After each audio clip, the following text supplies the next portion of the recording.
জনাব শামীম ওসমান আপনাকে আমাদের অনুষ্ঠানে স্বাগত জানাই। বাংলাদেশের রাজনীতিতে শেখ হাসিনা গত 15 বছর যে দুঃশাসন যে অপকর্ম চালিয়েছেন তাকে শক্তিশালী করতে তার পাশে থাকতে আপনার একটা সক্রিয় অবস্থান ছিল, আপনার কাছ থেকে একটু আমরা এটা শুনতে চাই। ভারতে পলাতক আছেন মাননীয় প্রধানমন্ত্রী শেখ হাসিনা, এবং আমি বিষয়টাকে আগের থেকে আজ করছিলাম যে এরকম কিছুটা ঘটনা ঘটতে পারে। আমি এই কথা দিয়ে এটা প্রমাণ করতে চাই না যে ওনারা করেছেন দেখে আমাকে করতে হবে, এটা আমি বলতে চাই না। আমাকে দলের থেকে জানানো হয়, সরকার প্রধান থেকে প্রধানমন্ত্রী জানান যে আমার উপরে হামলা হবে। ইট ইজ ট্রু যে আমাকে দেশ ছেড়ে যেতে হয়েছে, এবং আমি যে দেশ ছেড়ে গেছি সেটা জাতির পিতার কন্যা মাননীয় প্রধানমন্ত্রীর একবার না কয়েকবারের নির্দেশের পরিপ্রেক্ষিতে। আমি আমাদের সজীবদের জয় একটা ফেসবুকে এই যে আমেরিকা গত 2 দিন আগে একটা স্ট্যাটাস দিয়েছেন, 3-4 দিন আগে, অধ্যাপক ইউনূস শান্তির জন্য নোবেল পুরস্কার দেওয়া হয়, যাদেরকে আমরা শ্রদ্ধা করি এবং সারা জীবন করবো। ট্রু যে এরা অনেক ভালো কাজ করেছে, এবং আমি নিজেও চাই যে ভোটের অধিকার হোক। আমি কোনো ধরনের হত্যাকাণ্ডকে আমি সমর্থন করি না, এবং করা উচিত, তাহলে আমি মানুষ হিসেবেই গণ্য হব না। আমরা কি শুধু নেগেটিভ কথা বলবো, পজিটিভ কথা বলবো না? 800 কোটি মানুষও যদি চায় একজন মৃত মানুষকে জাগিয়ে তুলবে, তা তো জাগিয়ে তুলতে পারবে না, তাই না? তো একজন মানুষকে আমি গুম করে দিব, খুন করে দিব, এই বিষয়টাকে আমি একজন মানুষ হিসাবে আমি যদি মৃত্যু হয়ে যায় আমি কোনোদিন এটাকে সাপোর্ট করব না। এবং অতীতে কে কি করেছে সেই জন্য আমাকে একই পথে চলতে হবে, আমি সেটাকেও মনে করি না। এদের দ্বারা অনেক সব শ্রেণী পেশার মানুষের মধ্যে ভালো খারাপ আছে, আমরা কি এই কথা বলতে পারি না? ইয়েস, আমি বলছি না যে Awami League is a only perfect party in the whole world কিংবা ইন বাংলাদেশ। আপনি আমার মনের কষ্ট বুঝবেন। আমার 20 জন লোক মারা গেছে, আমার এই পা পঙ্গু হয়ে গেছে, আমি চেয়ারে বসে নামাজ পড়তে হয়, আমার বাঁ পাটা উড়ে গেছিল, ঠিক আছে? সেইখানে আমার সরকারের ক্ষমতার সময় না যে চার্জশিট দেওয়া হয়েছে, সেই চার্জশিটে আমি যে সাক্ষ্য দিয়েছি, সিআইডির যে অ্যাডিশনাল এসপি সে আমার সাক্ষী বদলি দিয়েছে। আপনি নিজেও লয়ার ছাত্র, আমিও লয়ার ছাত্র, আমি বলেছি this is not my witness. আমি চাই না যে একটা ছাত্র সারা বছর লেখাপড়া করলো, সেও পরীক্ষায় পাশ করলো, আরেকজন পড়ালেখা করলো না, সেও পাশ করলো, এটা আমি চাই না। দেখেন, আমি মার্কিন যুক্তরাষ্ট্রের মতো একটা রাষ্ট্রকে আন্ডারমাইন করার কোনো কারণ থাকতে পারে না, কারণ পৃথিবীর মধ্যে এটা অবভিয়াসলি একটা শক্তিধর দেশ না, একটা গণতান্ত্রিক রাষ্ট্র বলা যায়। যে আমার কাছে না কিছু মাঝে মাঝে অবাক লাগে যে মানুষের চরিত্রটা দেখতে, পৃথিবীর সব দেশের চরিত্র দেখতে ভালো লাগে, আমার কাছে মাঝে মাঝে আশ্চর্য হই। এখানে ম্যাক্সিমাম কমেন্ট আমার তর্কের খাতিরে পাল্টা যুক্তি আমি পাই না। আমাদের সমাজের পুরুষরা এতই মূর্খ, এতই অশিক্ষিত এবং এতই গর্ধব, আমি দুঃখিত আপনার এই ভাষায় বলার জন্য, এতই অশিক্ষিত এবং এতই গর্ধব যে তারা একজন নারীর যুক্তির পাল্টা কিন্তু বারিশা ফারহানা একটু এক পেশে বলতেছেন কিনা যে গালাগালি করা হয়েছে, সেই গালাগালি কিন্তু হেফাজত ইসলামের পক্ষ থেকে আমি কি বলবো, তারা প্রেস রিলিজ দিয়ে বক্তব্য দিয়ে তারা বলছে যে এটা তাদের বক্তব্য না, এইটা তারা প্রত্যাহার করেছে, এটা তাদের আসলে বলার উদ্দেশ্য ছিল না, এটা তারা সাপোর্টও করে না, এটা এরকম কিন্তু তারা বলছে। আর আপনি ধরেন পুরুষদের গালাগালি আপনি করতেই পারেন, কিন্তু আপনি যদি যারা আপনার অবস্থানটা সাপোর্ট করে না তাদের মধ্যে কিন্তু অনেক নারীও আছেন, ওইটাও কিন্তু একটা বাস্তবতা। খুব ইন্টারেস্টিং কি জানেন খালেদ, নারীরা পছন্দ করে না, কিন্তু আমি এখন পর্যন্ত কোনো নারীকে আমাকে কোনো খারাপ মন্তব্য বা কোনো কুরুচিপূর্ণ মন্তব্য বা গালি এখন পর্যন্ত দেখি। অদ্ভুত কাণ্ড, দেখেন 17 বছর, ইটস আ লং টাইম, আমি কোনো নারীকে দেখিনি। 2 হলো, হেফাজত কখন বলল? যখন দেখলো চারপাশ থেকে এত বেশি সমালোচনা হচ্ছে যে সেটাকে কোনোভাবে পাশ কাটানো যাচ্ছে না, 1। 2 হলো, হেফাজতের যেই শত শত লক্ষ লক্ষ হাজারে হাজারে ভাইয়েরা সেখানে উপস্থিত ছিলেন, তাদের কারো একবারও মনে হলো না যে ইসলাম এই নোংরা ভাষায় গালিকে কি চোখে দেখে, ইসলামে এই ব্যাপারে কি বলা আছে? একজন ভাইও কি উঠে দাঁড়িয়ে প্রতিবাদ করে বলেছেন যে আমার ধর্ম এই ধরনের গালিগালাজ প্রশ্রয় দেয় না, অ্যালাউ করে না? কেউ তো বলেন নাই। সেখানে শুধু যে হেফাজতের ভাইরা ছিলেন আমার তা নয়, আমার এনসিপির ভাইরাও ছিলেন, আমার অন্যান্য ইসলামপন্থী দলের ভাইরাও, হেফাজতে আরেকটা আছে না ইসলামিক আন্দোলন হাত পাখা যে, হ্যাঁ, তারাও সম্ভবত ছিলেন, মানে মোটামুটি সবাই ছিলেন, এবং সবাই খুব স্বাভাবিক ভাবে নিয়েছেন কেন জানেন? আমি আপনাকে বলি, একটা লাইন, আমাদের মনে, মগজে, মস্তিষ্কের ভেতরে প্রথিত আছে মেয়েদেরকে নিয়ে যাতা বলা যায়, যাতা লেখা যায়, যাতা করা যায়, কারণ তাদেরকে আমরা আসলে মানুষ হিসেবেই ট্রিট করি না, ওরা সাব হিউম্যান। তো এই যে আমার আরেক ভাই আজকে আমার সঙ্গে যুক্ত হয়ে বলছিলেন না যে না এটা তো সবার জন্যই হিউম্যান রাইটস, আগে তো নারীকে আপনি হিউম্যান হিসেবে আপনার স্বীকার করতে হবে, তাই না?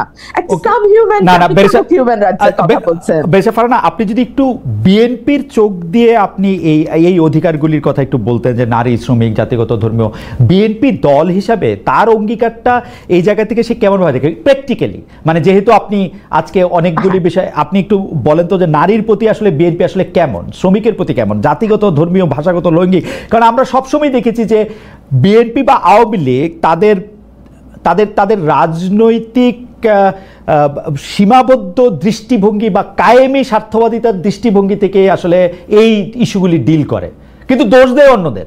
ইন্টারেস্টিং। কিন্তু দেখুন, আমি আপনাকে শুরুতে বলেছি যে everything is political, nothing is outside politics. So এই দৃষ্টিকোণ থেকে যদি আপনি দেখেন নারীর ব্যাপারে বিএনপি কি ধরনের মনোভাব পোষণ করে, আমি আমার নিজের ব্যক্তিগত অভিজ্ঞতা আপনার সাথে শেয়ার করি। ধরুন আমার দল যখন 2018 সালে নির্বাচনে গেল, আমার যে কনস্টিটুয়েন্সি ব্রাহ্মণবাড়িয়ায়, সেই কনস্টিটুয়েন্সিতে আগের 7 বারের এমপি ছিলেন।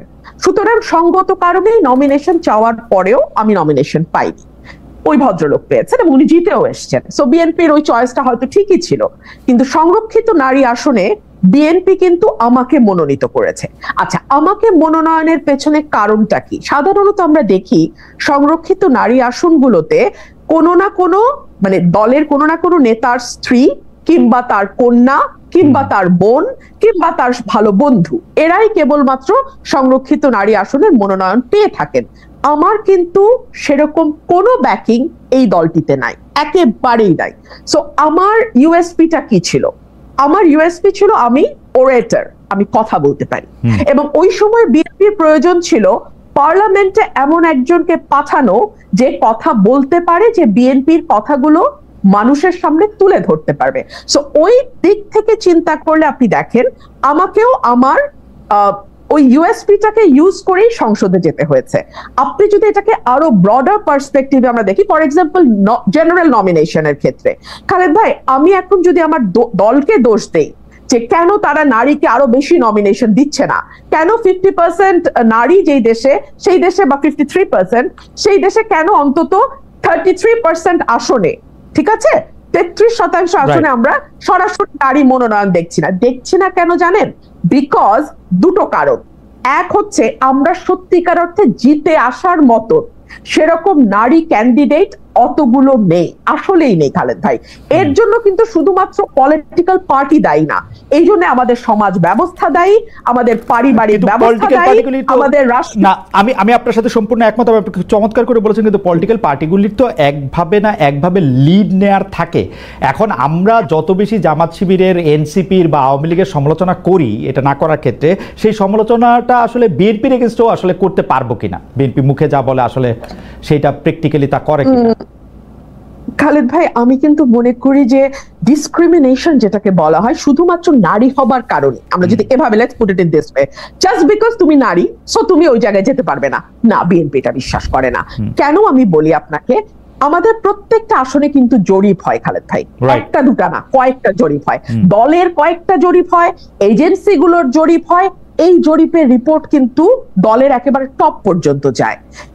আমরা যদি কনস্টিটিউয়েন্সিতে ইভেন ধরেন আমি আমার ব্যাপারে বলতে পারি, আমি কনস্টিটিউয়েন্সিতে কতদিন পর গেলাম, কয়টা মিটিং করলাম, কোন কোন ইউনিয়নে মিটিং করলাম, কোনটাতে লোক কেমন হলো, এগুলোরও কিন্তু দীর্ঘ ফিরিস্তি দলের কাছে আমি জানার আগে চলে যায়। তার মানে কোন নারী যদি সত্যি মানে সে মিন করে যে আমি ইলেকশন করব, আই মিন ইট, আমার কাম হোয়াট মে আমি কন্টেস্ট করব, দল কিন্তু তখন অটোমেটিক্যালি সেই নারীটার স্কোর যখন হাই হতে থাকে আপনার ওই জরিপগুলোতে, তখন দল তো ওই আসন চায়, দল তো কোনো আসন হারাইতে চায় না, সো তারা তখন বাধ্য হয় ওই নারীকে দিতেই হবে। সো এটা আমার মনে হয় যে একটা ফেয়ার কম্পিটিশন পার্টিতে থাকে মোটা দাগে, খালেদ ভাই মোটা দাগে, হ্যাঁ, কিন্তু তার আগেই মেয়েরা ওই জরিপেই মেয়েরা পিছিয়ে যায়, কারণ মেয়েদের অনেক আদার রেসপন্সিবিলিটি নিতে হয়, মেয়েদেরকে অনেক রকম ধাক্কার মুখে পড়তে হয়, যেটা একটা পুরুষকে পড়তে হয় না। বেশা ফারহানা, আমরা আবার আসবো আপনার কাছে। আমি একটু জনাব মোহাম্মদ ইশরাক আপনার কাছে যেতে চাই। আপনি আসলে যেহেতু রাজনীতির বিভিন্ন গতি প্রকৃতি বিশ্লেষণ করেন, গত কয়েকদিনে আপনার রাজনৈতিক বিশ্লেষণের মধ্যে আপনি জানেন সেগুলি নিয়ে পক্ষে বিপক্ষে নানা ধরনের আলোচনা হয়েছে, আমি আপনাকে একটু পড়ে শোনাচ্ছি।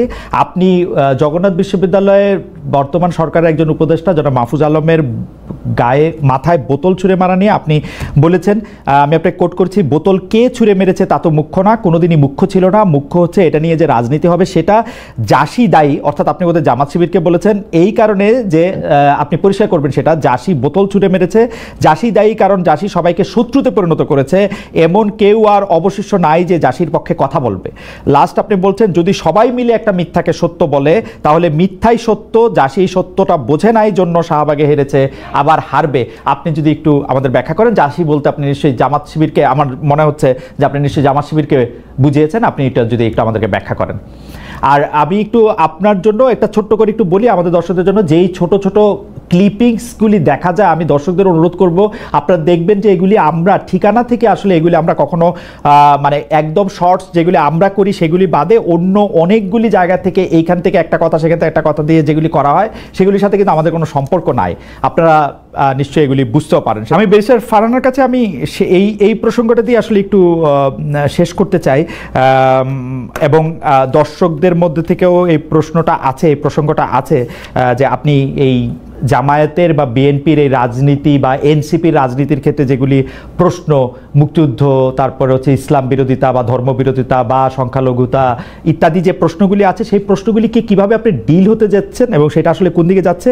আর এইটার সাথে লাগোয়া প্রশ্নটা হচ্ছে যে আওয়ামী লীগের 15 বছরের কর্তৃত্ববাদী শাসনের বিরুদ্ধে যেসব সাংবাদিকেরা নিয়মিত কথা বলেছেন, মানে আমি মানবজমিনের সম্পাদক মতিউর রহমান চৌধুরীর কথা এই মুহূর্তে মনে পড়ছে, তিনি খুবই উচ্চকণ্ঠ ছিলেন, বিশেষ করে জুলাই আগস্ট আন্দোলনের সময় তাকেও আমরা অনেক হতাশ হতে দেখছি।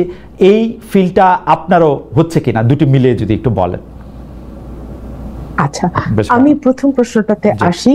বিএনপি মুক্তিযোদ্ধার দল, বিএনপির প্রতিষ্ঠাতা শহীদ প্রেসিডেন্ট জিয়াউর রহমান, তিনি বীরুত্তম, তিনি সেক্টর কমান্ডার ছিলেন, এবং বিএনপিতে যত মুক্তিযোদ্ধা যতজন আছেন খেতাবপ্রাপ্ত মুক্তিযোদ্ধা, আমার মনে হয় না, আমি মোটামুটি চ্যালেঞ্জ নিয়ে বলতে পারি আর কোন দলে এত মুক্তিযোদ্ধা আছে।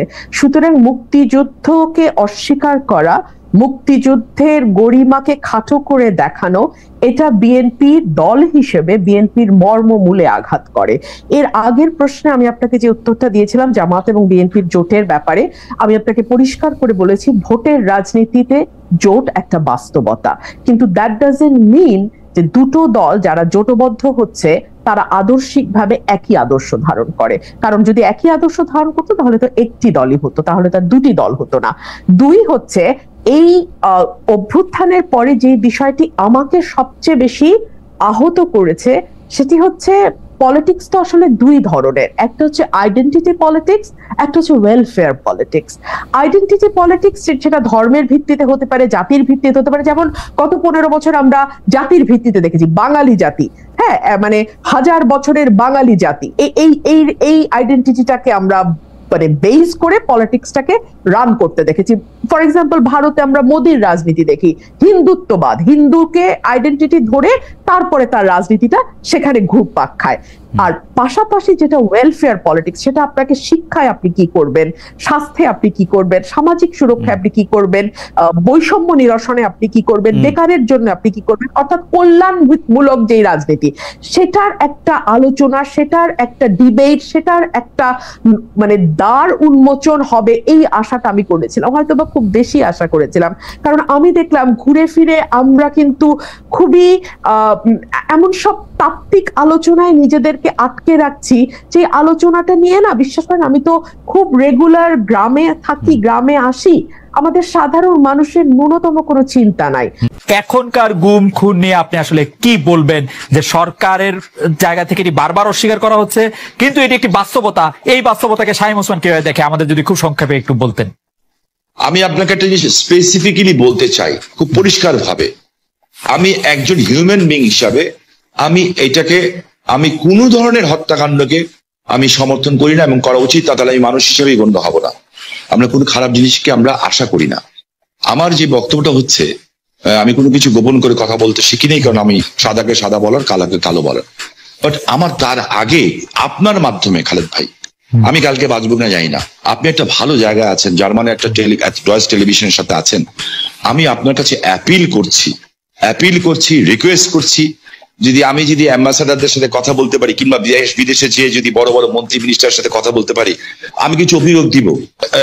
নারায়ণগঞ্জে 7 মার্ডার হলো, আমি কিন্তু উইদিন 45 মিনিটসের মধ্যে, 45 মিনিটের মধ্যে দেশের সর্বোচ্চ জায়গায় আমি এই খবরটা পৌঁছে দিই, কারণ আমার কাছে খবর এসেছিল যে এই ঘটনা র্যাব দ্বারা সংঘটিত হয়েছে, র্যাবের কিছু মানুষ দ্বারা সংঘটিত হয়েছে, এই মেজর আরিফ সহ এরকম যারা আছে, বিকজ তারা ডিস্ট্র্যাক্ট হয়ে গেছিল।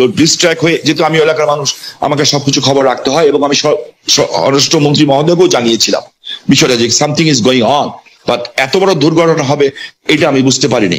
কিন্তু দেখেন, যখন এই ঘটনা ঘটলো, আমি কিন্তু আমার ভয়েস রেজ করেছি, এবং এই জন্য আমার জীবনের শঙ্কা ছিল। জনাব শামীম ওসমান, আপনার নিশ্চয়ই মনে আছে একরামুল বলে চট্টগ্রামের একজন কাউন্সিলর, তার মেয়ে যখন বলছিল বাবা তুমি কান্না করছো যে, এবং তারপরে যখন তাকে গুলি করে হত্যা শব্দ আমরা শুনলাম, সেই সময়ের মধ্যে কিন্তু আমরা অনেকেই বলছিলাম যে এইখানেই এটি শেষ হওয়া উচিত, কিন্তু এটি আসলে শেষ হয় নাই। জনাব শামীম ওসমান। জি, আমি আপনার সাথে 100% একমত। একজন মানুষকে আমি গুম করে দিব, খুন করে দিব, এই বিষয়টাকে আমি একজন মানুষ হিসাবে, আমি যদি মৃত্যু হয়ে যায় আমার, আমি কোনোদিন এটাকে সাপোর্ট করব না। এটার চেয়েও বড় সত্য হচ্ছে, এত বড় বড় উচ্চ পদস্থধারীরা এখনো কিন্তু জেলখানায় আছেন।